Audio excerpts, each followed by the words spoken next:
El Laboratorio de Informática Forense de la Superintendencia de Industria y Comercio nace con el fin de recaudar evidencias digitales o pruebas digitales que se encuentran en los procesos dentro de toda la parte de vigilancia y control de la Superintendencia de Industria y Comercio.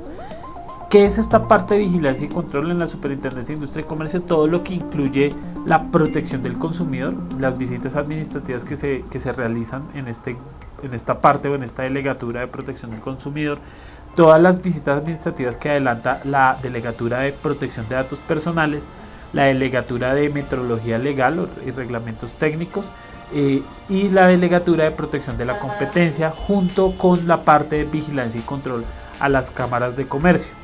En todas estas facetas, la Superintendencia de Industria y Comercio, el Laboratorio de Informática Forense, está en constante apoyo para recaudar las evidencias digitales que se realizan.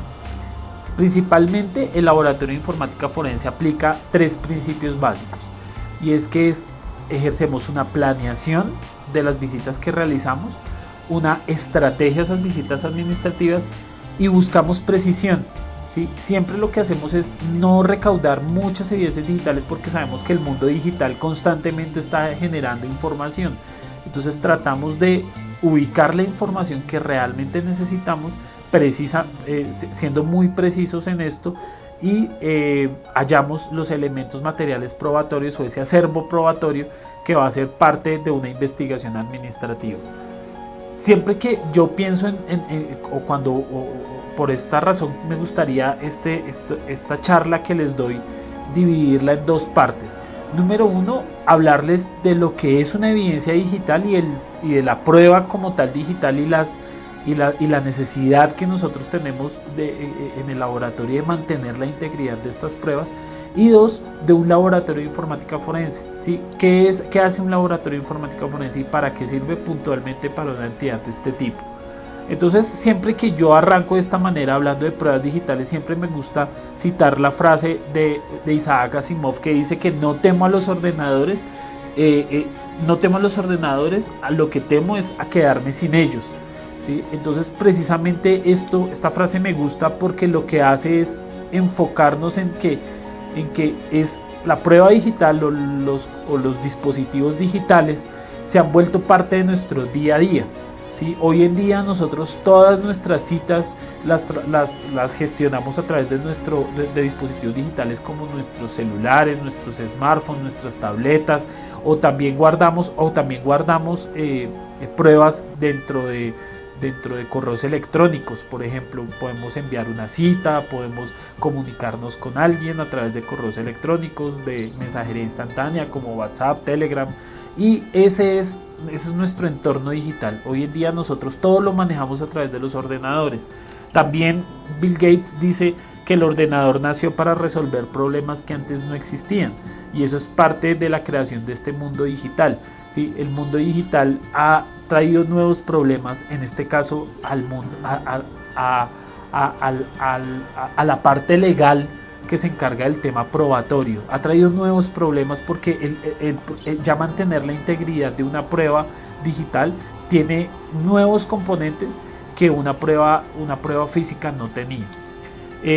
¿Por qué? ¿Por qué pasa esto? Porque el mundo físico y el digital es distinto. El mundo físico se encargaba, es lo que nosotros conocemos como el mundo análogo, donde antes nosotros tomábamos una foto con una cámara de un rollo, y a través de un procedimiento físico y químico quedaba plasmada una imagen. Modificar esa prueba era muy complicado, era muy difícil modificar ese tipo o hacer montajes sobre una foto, por ejemplo. En el mundo digital cambia, porque hoy en día nosotros podemos grabar un video como este, o tomar una fotografía, o escribir un documento, y modificar eso es muy fácil. El mundo digital, eso que se compone de unos y ceros, es muy fácil de modificar. Luego trae un problema muy grande, que es lo que Bill Gates dice, nuevos problemas, ¿sí? Trae un problema muy grande, y es el mantener la integridad para presentársela a un juez o a una autoridad. Ese es el gran reto de la informática forense. Y entonces decimos que una evidencia digital es esa información digital adquirida en durante un proceso legal, para el caso de la Superintendencia de Industria y Comercio, un proceso administrativo, ¿sí? Eso es principalmente esta parte de la evidencia digital. Ahora, existe en temas de pruebas digitales, existe una ley que es una ley modelo de comercio electrónico. Esta ley modelo de comercio electrónico fue hecha por la Comisión de las Naciones Unidas para el Desarrollo Mercantil, que es la UNICITRAL por sus siglas en inglés o por su acrónimo en inglés. Y esta ley lo que dice es, en su artículo 9, en el numeral 2, da las pautas que debe tener la prueba digital para ser valorada. El valor probatorio, en este caso, de un mensaje de datos. Esto es a nivel global. Como les decía, es una comisión encargada de dar los lineamientos para el comercio electrónico. Pero no solamente afecta al comercio electrónico, sino en generar las pruebas digitales. Ya vamos a ver por qué. Aterrizándome un poco a Colombia, la ley de comercio electrónico en Colombia es la ley 527 del 99. Esta ley define, igual que la UNICITRAL, define varias pautas que se deben tener en cuenta para manejar un archivo digital o una prueba digital. Lo primero es la definición de mensaje de datos. La ley de comercio electrónico define, tanto en la UNICITRAL como en la 527, define un mensaje de datos como la información generada, enviada, recibida, almacenada en medios electrónicos o similares. ¿Eso qué quiere decir? Que un medio electrónico puede ser un iPad, puede ser un dispositivo digital como un smartphone, un celular, puede ser un computador, ¿sí? Estos son medios electrónicos o similares. Y si tú generas información en ese tipo de medios electrónicos, esa información generada son mensajes de datos. Pensemos en un ejemplo. Por ejemplo, una fotografía tomada con una cámara digital.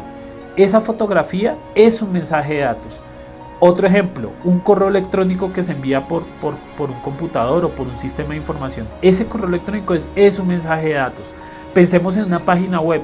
Una página web se compone de fotografías, videos, textos. Cada elemento de esa página web es un mensaje de datos.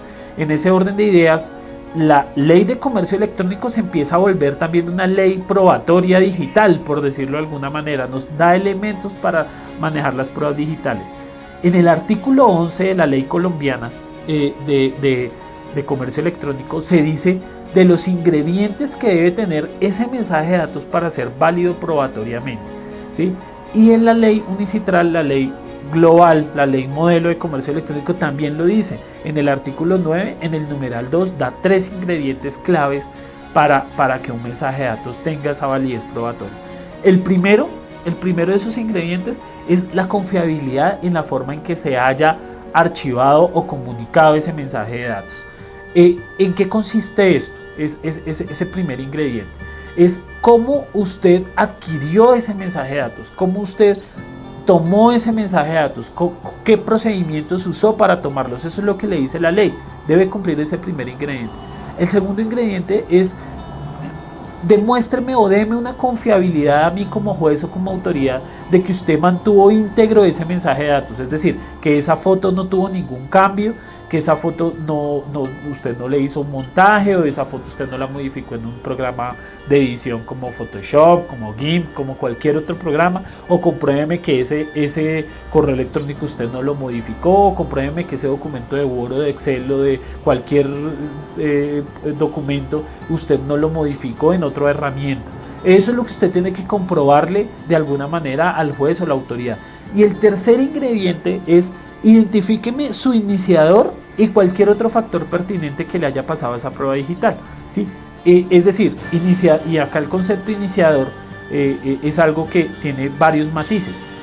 Uno es el iniciador. Por ejemplo, hablemos de un correo electrónico. Un correo electrónico, el iniciador es la persona que envía el correo electrónico. Pero también existe un iniciador que es el iniciador de la imagen o de la evidencia digital. Ya explico más adelante este concepto. Estos son los 3 elementos que tiene que tener un mensaje de datos para ser válido probatoriamente.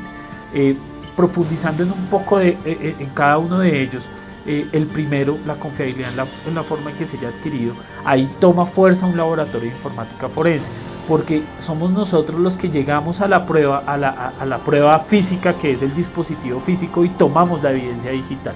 Entonces esto se hace, esa toma, esa adquisición se hace con unas herramientas forenses válidas.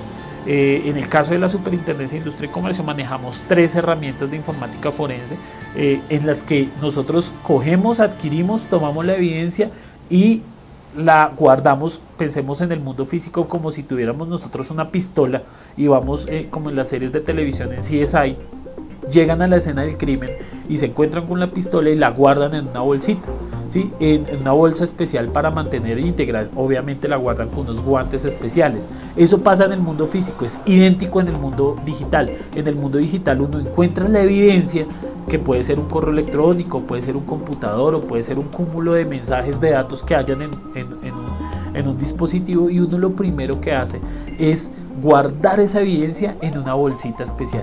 ¿Cuál es esa bolsita especial? Se le conoce como una imagen forense. Esa imagen forense es una copia bit a bit de lo que hay en ese dispositivo, bien sea de todo el disco duro, de todo lo que está almacenado en ese dispositivo, o de parte de lo que haya en ese dispositivo. Recordemos que acá es clave la precisión, lo que decía al principio. Entonces por eso es clave poner esa parte o ese sector del disco duro, si es lo que amerita nuestra investigación. Entonces ahí va el primer componente: demostrarle al juez que usted usó guantes, pasándolo al mundo físico, lo guardó en una bolsa especial, de que fue adquirida de la mejor manera esa evidencia digital. El segundo es la confiabilidad en la forma en cómo usted haya mantenido la integridad de esa evidencia. ¿Cómo se ve técnicamente desde el punto de vista del laboratorio forense esto? La integridad se ve a través de unas funciones matemáticas que se conocen como funciones hash. ¿Qué es una función hash? Una función hash es un algoritmo matemático donde usted mete un montón de unos y ceros, que eso es una evidencia digital, y entra una función matemática y me genera una cadena de caracteres hexagesimales. Eso es lo que es una función hash. Esa cadena de caracteres es única, no existen dos en el mundo. Si llegasen a existir dos, se le conoce como una colisión.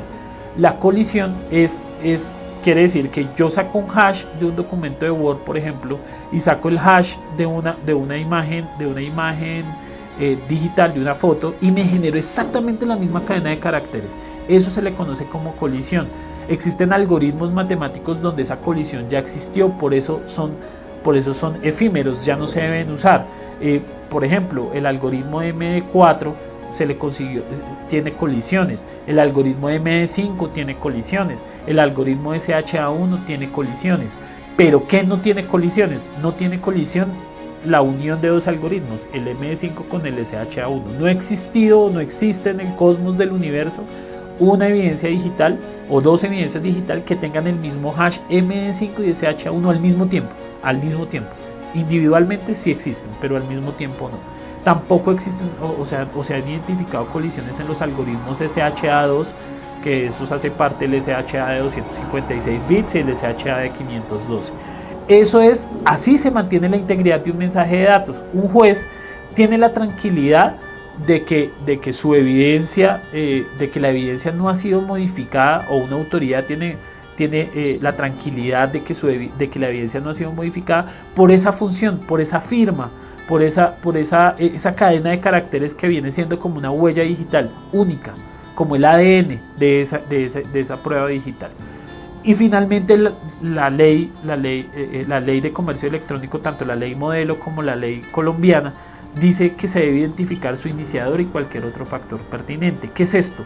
Se debe identificar la persona que inicia con la cadena de custodia, es decir, arranca con una cadena de custodia anterior, identificando quién halló, quién recolectó, quién embaló esa evidencia, ¿sí? Y una cadena de custodia posterior, que equivale a esa frase que menciona la ley de cualquier otro factor pertinente, es decir, quién requirió de pronto el contenedor de evidencia digital. Ya hablamos de ese concepto de contenedor de evidencia digital. Quién requirió ese disco duro donde se tomó la imagen forense para de pronto hacer una copia, hacer un análisis, de pronto para guardarlo, custodiarlo, ¿sí? Eso es lo que le pasó.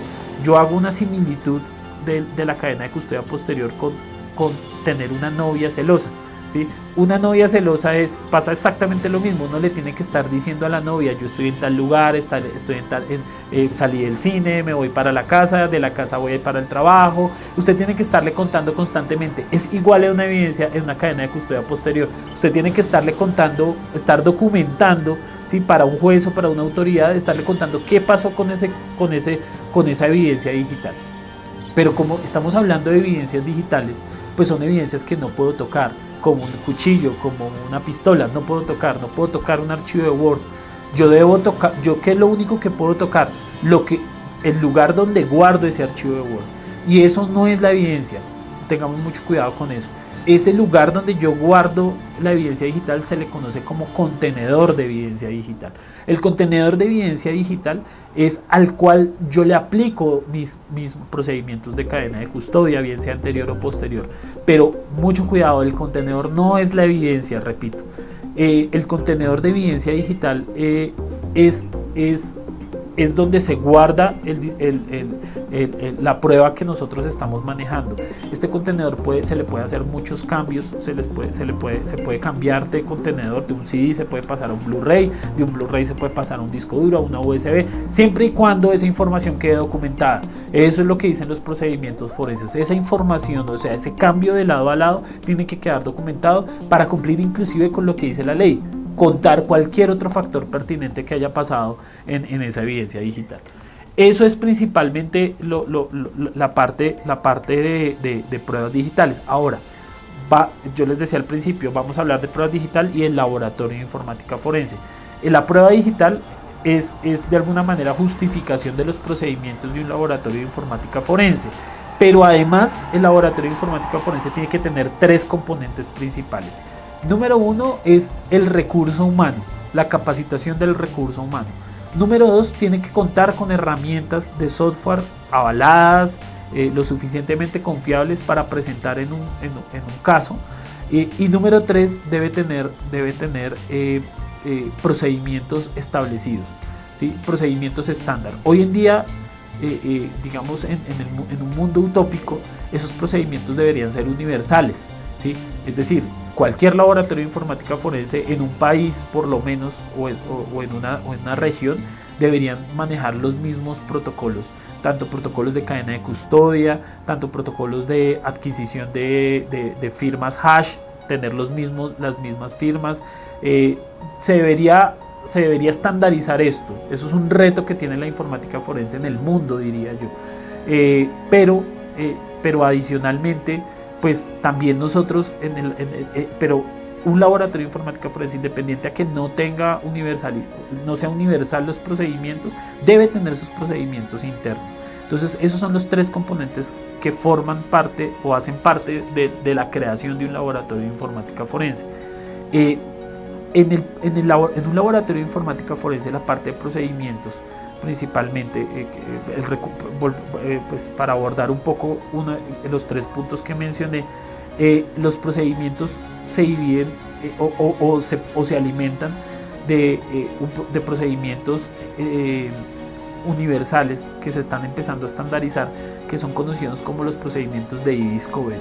El e-discovery, ¿qué es? Son pautas o un framework o las mejores prácticas que deben hacer los laboratorios de informática forense para coger su evidencia digital y podérsela presentar a un juez. Son esos procedimientos, lo que hay en medio desde el momento en que tomo la evidencia digital y voy y la presento a un juez o a una autoridad. Entonces existen muchos niveles del e-discovery. Entonces les estaba hablando del procedimiento de e-discovery.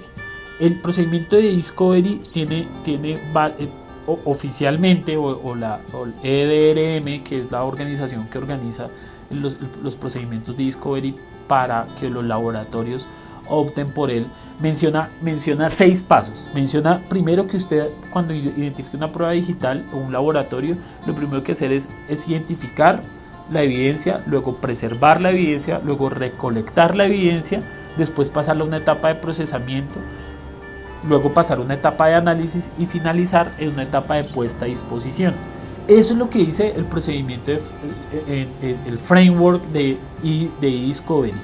pero para un laboratorio de informática forense de la clase para una autoridad de protección de datos personales, por ejemplo, no aplica del todo ese procedimiento. ¿Por qué? Porque no solo porque son la primera justificación es que son investigaciones multidisciplinarias. Es decir, no hay solo ingenieros, no hay solo investigadores forenses detrás de esto. Hay también abogados, en algunos casos pueden haber economistas o pueden haber otras personas que hagan parte de estas investigaciones que no tienen ni idea del mundo digital ni mucho menos de la informática forense.